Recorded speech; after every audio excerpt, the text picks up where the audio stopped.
Joining us right now, a guy does a great job on SNY. We're talking, of course, about Connor Hughes. Connor, Tiki, Evan, how you doing, man? I'm doing well, guys. So is Alonzo coming back? What's the deal? I don't know. At the end of the day, I think he will, but they're making us sweat this thing out. Put it this way, Connor. The Jets will hire a head coach before there is any decision on Pete Alonso. Oh, there we go. I can guarantee that. Now, you got to explain something to me, because this one is just, it's causing my head to be banged against the wall. Why, when the Jets are interviewing everybody, in fact, there's a rumor Tiki went for an interview earlier today, why have they not reached out to Mike McCarthy? Connor, it's only because I live in Florham Park, and I just popped over and did an interview. He said, why not? Oh, there you go. Why not? That'd be fun. Yeah. What is the deal behind McCarthy and the Jets not reaching out, considering they're reaching out to everybody else? So here's what I can tell you about Mike McCarthy. They went through a pretty extensive vetting of him and interviewing for him back before they hired Adam Gase. Because if you remember, they picked him over McCarthy. In fact, McCarthy was openly campaigning, kind of almost not as aggressively as Rex Ryan, but openly campaigning for that Jets job when it was available to come and work with Sam Darnold, turn it around. The Jets had turned up a decent number of things that had gone wrong in Green Bay. They didn't love the fact that he was only able to have one Super Bowl with Aaron Rodgers, and they ultimately decided that he was not the person that they believed was the right man to be their next head coach. Oh, interesting. Yeah, and I don't necessarily – now, obviously, they went Adam Gase, which did not work either. Yeah. But I don't think that anything has really happened in Dallas to change their opinion of him and, oh, yeah, let's make him our head coach now. Because it's not like he had immense playoff success over there. They've had that's been a, maybe not so much this year, but that's been a wildly talented football team. Right. Like, wildly talented football team. And they really haven't had any postseason success or anything like that. He's made a lot of questionable decisions. The quarterback draw where the clock ran out. I mean, there's just, I don't know. I mean, the resume looks good, but when you look at the talented teams he's worked with, it's almost like that's all you accomplished? Yeah. Like that kind of a thing. Okay, but my counter to that is, why not bring him in to just pick his brain on Aaron Rodgers? That's changed over the time period of Adam Gase. Rodgers wasn't a Jet. Why not bring him in just to see, hey, what do you think of Aaron Rodgers? Like, can't information be gathered in an interview other than just simply, are we going to hire him or not? Yeah, sure. Yeah, I mean, yeah, that's a very good point. I think that probably is, I mean, there's really no argument against that, especially because post-pandemic, all these interviews can be done via Zoom. So it's not even like you're flying this guy out to Palm Beach. I mean, you can log on to a Zoom for an hour or so and just pick his brain. So I'm sure that's it. I mean, but also there might just be these other teams, the Saints and the Bears might just be more overly aggressive in trying to acquire him than the Jets would be. Oh, that's interesting. But, you know, because that was going to be my next question. Do you get in the sense that everybody thinks that way about Mike McCarthy, or is it just the Jets? Well, it seems like after he was let go, the two teams that were kind of most in on him now are the Saints and the Bears. And the Bears are, I'm not surprised with at all. For the Saints, I do keep hearing, aside from McCarthy, Aaron Glenn. I mean, those are the two guys that I keep hearing to New Orleans more and more and more. But no, I mean, look, McCarthy, the thing about McCarthy is I think you know what the floor is with him, which isn't necessarily the case with some of these other coaches. Like, I think there is a baseline you are going to get with him.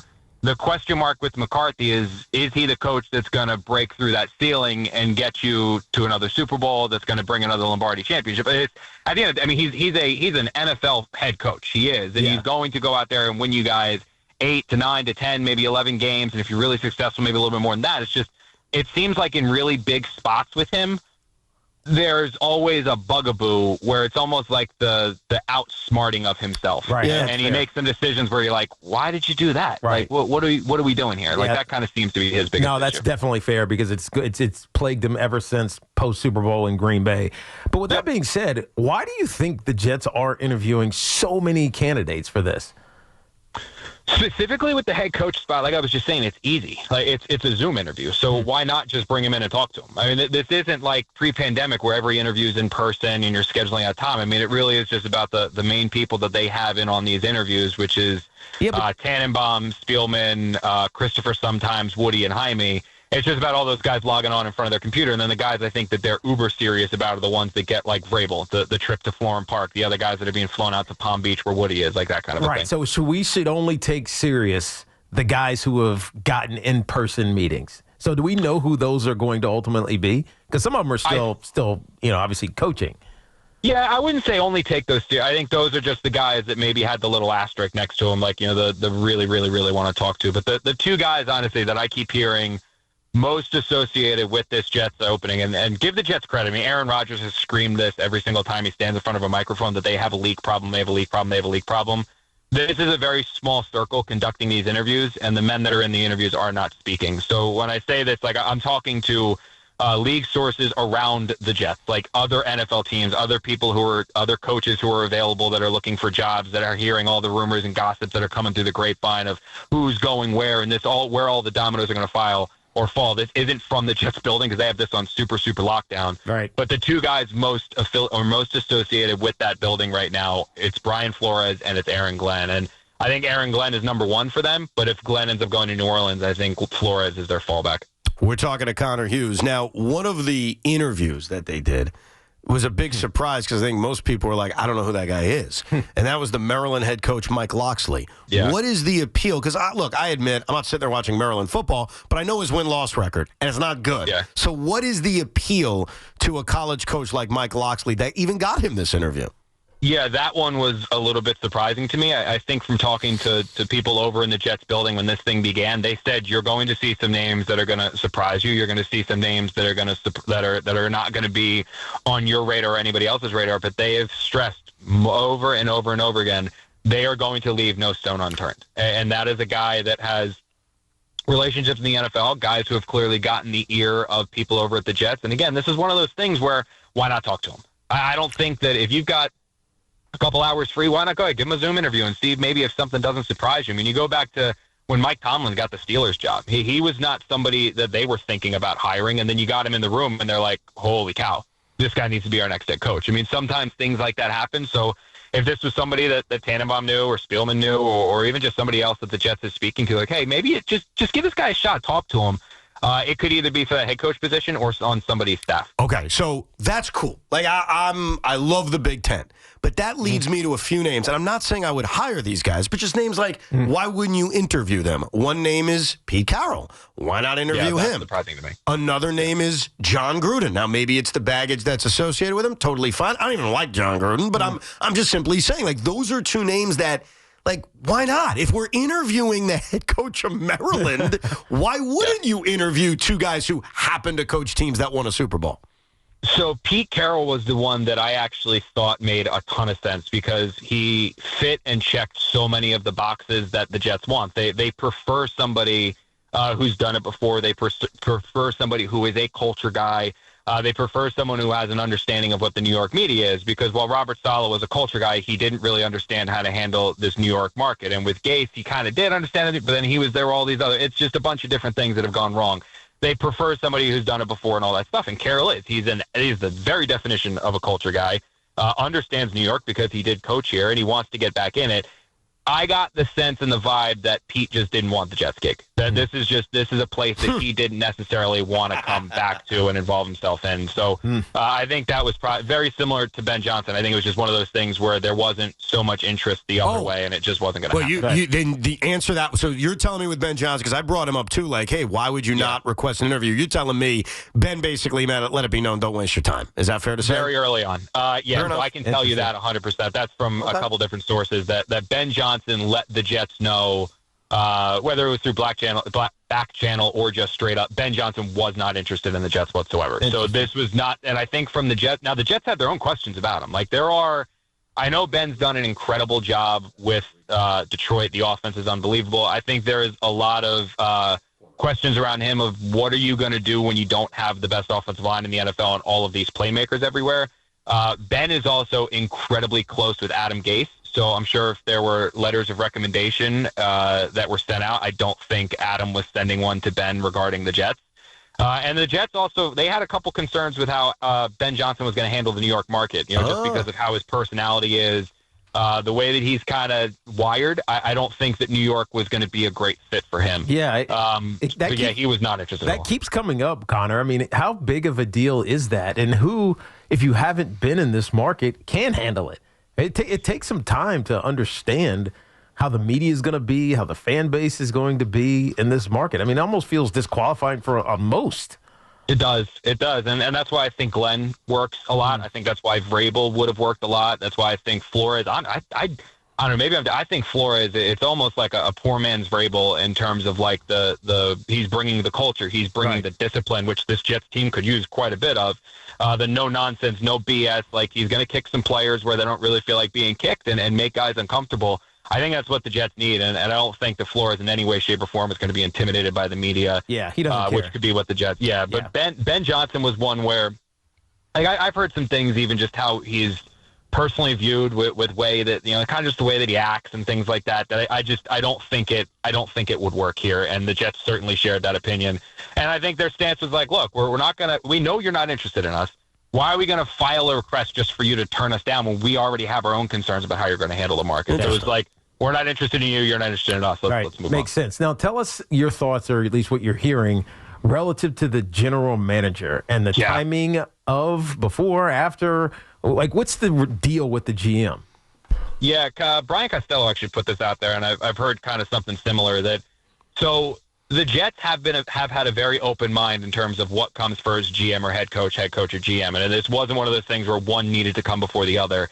However, there has been a preferred GM comes first, and I think ultimately what Kaz said is exactly it, is that the general manager comes first, and then you can involve the general manager in the next couple coaching interviews.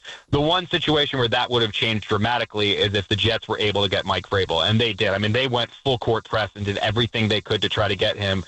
They were going to involve Mike Vrabel. Again, he's a different kind of coaching candidate. Mm-hmm. They were going to involve him in the search for the general manager, and he was going to have a large say in the general manager. It's one of the reasons why right before he took the Patriots job, they called him and basically said, like, what can we do to get you here? Is there anything? And Vrabel just wanted New England. But I think now that Vrabel's out of the question, I think ideally they probably have the GM thing taken care of end of this week, early next week, and then the GM's involved in the coach search as well. Now, this isn't going to be something where the GM has the final say, but at least the GM and the head coach can get in the room together. And if they don't have a previous relationship like Grigson and Brian Flores do, or if the Jets went with two other guys who worked within the same building, like the guys from Kansas City and Nagy or something, like where it's like, oh, these guys know each other. Like when the Giants went Shane and Dable, you can at least get them in the same room and see how they interact with each other and kind of make you feel even more comfortable. All right. So it's like sort of an arranged marriage, but we got to make sure there's some good chemistry before we say, correct, hey, we're good with this. Yeah, correct. Yeah, So, you know, you mentioned Shane and Dable, and that's a logical thing to think about because I remember when they hired Joe Shane, there was like a few days of, all right, who's he going to hire? Mm-hmm. And we all just assumed, maybe even though it turned out to be right, maybe our logic was wrong. We all sat here on the radio saying, oh, it's got to be Dable because of their history in Buffalo. Would you play that same game if you're a Jet fan based on who the GM is? Just play the game, follow the logic. If there's a relationship, if there's a history, that's going to be the guy? No, I wouldn't. I would say, though, if it ends up being Grigson, which I don't know if that's 100%. It's just a lot of people that have told me is that it sounds – now, I can't break up, is this Grigson putting this out there? That, like, I know so much so that, like, the people in Minnesota have been talking about the combination of Grigson, Flores, and Josh McCown as the offensive coordinator. Right. Like, that package deal has been talked about. What I can't get to the bottom of is who is the originator of that. Is that Grigson saying, look, I know that's Grigson's pitch, is like, these are the guys I'm bringing with me. Right. I don't know if that's Flores as well, being like, hey, these are my other guys with me, that kind of a thing. But like Minnesota people are talking about that. So if Grigson comes first, like say Grigson was hired in the next 3 days, yeah, I'd say odds are probably Brian Flores is going to end up being this team's head coach. But other than that, no, I really don't think there's an obvious connection. I have an opinion on Ryan Grigson that may be very basic, and you have every right to swat it away and say, Evan, you don't know what you're talking about. Because I admit, there's a very basic opinion I have on Grigson that I think actually represents a lot of Jet fans when I say this. Yeah. We view him as the guy that broke Andrew Luck. Mm-hmm. That's how we view. Is that an unfair representation of him if he does come in and ends up as the next GM of the New York Jets? No, it's something he's going to have to shoulder forever. I mean, that's what everyone's going to remember that tenure of the Colts for. They're not going to remember the playoff years. They're not going to remember the fact that he built them into, now, again, they had Andrew Luck, but he built a team that was a Super Bowl favorite. He built a team that was in the playoffs year after year after year, a team that was considered to be the powerhouse in the AFC South and one of the best teams across the entire NFL. That's what the Colts were under Grigson. But ultimately, his failures on the offensive line, the beating that Andrew Luck took, it led to his early retirement. And he was the general manager during that tenure and during that time. And that's something that he's going to have to shoulder and he's going to have to deal with whenever he gets another opportunity. And I think that he believes he's learned from it, from talking to people that are close to him. He thinks he's ready for another shot. He's ready to prove people wrong and kind of shed that blemish on his resume. But honestly, Evan, until he gets another gig and builds a contender and builds the offensive line and all that stuff, I don't think he's going to – I think that's something that's going to be pretty regularly associated with him. Now, I will say he comes here to the Jets. He doesn't have to worry about the line. It's pretty much taken care of. Like, you got 4/5 of that line fixed when the Colts weren't necessarily like that. So, at least, hell, he goes out there and finds himself the next Andrew Luck. You're already putting behind the line that Douglas built. Right. So you talked about the general manager being in the next week or so. How soon do you think the head coach gets announced for this team? It'll be fine. I mean, look, the Jets want to do second interviews with everybody. So it's going to be second-round interviews, and that's when you're really going to find out who this team's targeting, is once you see of, like, the 37,000 people that they've interviewed. Once you see, like, the 3 to 4 guys that actually get the second interview, okay, that's where they're locking in on. That's who they want. But it won't be too long. I think it's second interviews with the GM, get your GM hired, then have a second interview or two with a couple of the candidates you really like at coaches. Make sure GM and coach are kind of in lockstep, and then boom, you'll move forward with it. We're talking to Connor Hughes. Did they interview Rex Ryan as just, hey, let's make the 40% of the Jet fans happy. Let's feed them a little bit by giving them a Rex interview? I don't know if it was the fans as much as it was like Rex still has a really good relationship with a lot of people over here, Woody Johnson, that kind of a thing, and he's been openly campaigning for a job in coaching for a while. Like this isn't just like, it's been very loud because it's the Jets vacancy and it's New York and the connections, but like he's been kind of banging the table to get back into coaching, even as a defensive coordinator for the last couple of years. So much so, I think it was 2 years ago. I think it was at the Combine. There was a lot of talk about Rex getting a defensive coordinator gig, so much so that he was already putting together a staff. Like he had talked to guys and been like, hey, you're going to be secondary, you're going to be this, you're going to be that. I think it was like 2 years ago, it wasn't last year, probably 2 years ago. And then ultimately he didn't get anything. He's had a couple defensive coordinator interviews, if I'm not mistaken. Yeah, Denver, I think. Denver and Dallas are the two I remember. Yeah, so I just don't, look, I don't think the interview went super, super well. I think there were a lot of question marks that still were left, like who's actually going to be on your staff. I think it was more like, all right, look, Rex, you really want to do it, let's bring you in here and talk to you. But I don't. Yeah. It would have been a disaster. It definitely would have been. It would have placated 10%, 20% of the Jet fan base. That's about it. Connor, and people forget it wasn't Evan, you can remember this. Like the after the first 2 years with Rex, it was pretty much success. It was success with Mangini's team. Once he got his hands on the Jets, they all fell apart. Right. The team was they were dysfunctional. They were undisciplined. It was a disaster. And then Buffalo was the same damn thing. Yeah. So it just blew my mind. Where people were like, we need Rex. I didn't want him back, but I understood what was happening. What was happening is this franchise is such a freaking mess. We've had so much losing. The last time there was happiness in our lives when it comes to football was back-to-back AFC championship games. And so I think it was just as simplistic as that. Last time happy, Rex Ryan. Hire Rex Ryan. But it was never going to work this time around. Yeah, that's because you let my boy Thomas Jones go. He was unreal. Oh, he was great. You forget how good he was, man. I looked him up like a couple weeks ago or something like that. Randomly popped in my head. He was unbelievable. Yeah, he bounced around. I think that's why people have forgotten how great he was as a running back. He was a player. Bears after Jets, right? Wasn't it? It was Bears after the Jets. He was nasty there too. He was great there. I mean, hell, he broke all my records at UVA. As a freshman, I knew it.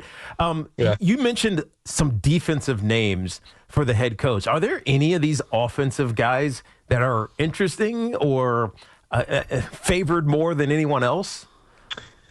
I haven't really heard. Well, there's not really any out there. Matt Nagy, like the Cliff Kingsburys, the Matt Nagy's of the world. Arthur Smith. I know he popped up today, and trust me, Connor, my reaction was exactly the same as that. Me too.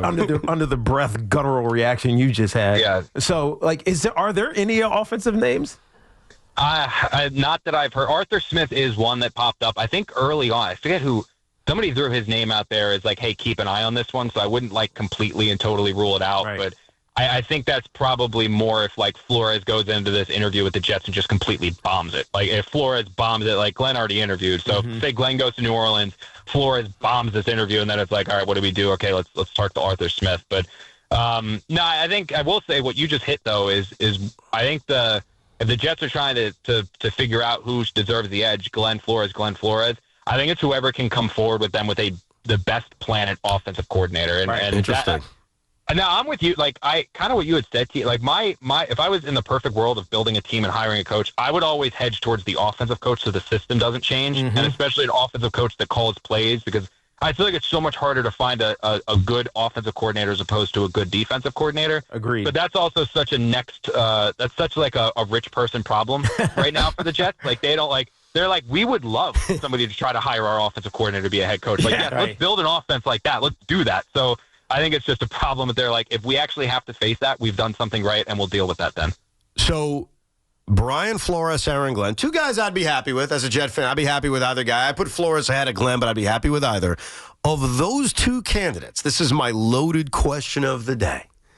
Which one, in your opinion, would be more interested in bringing back Aaron Rodgers for 2025?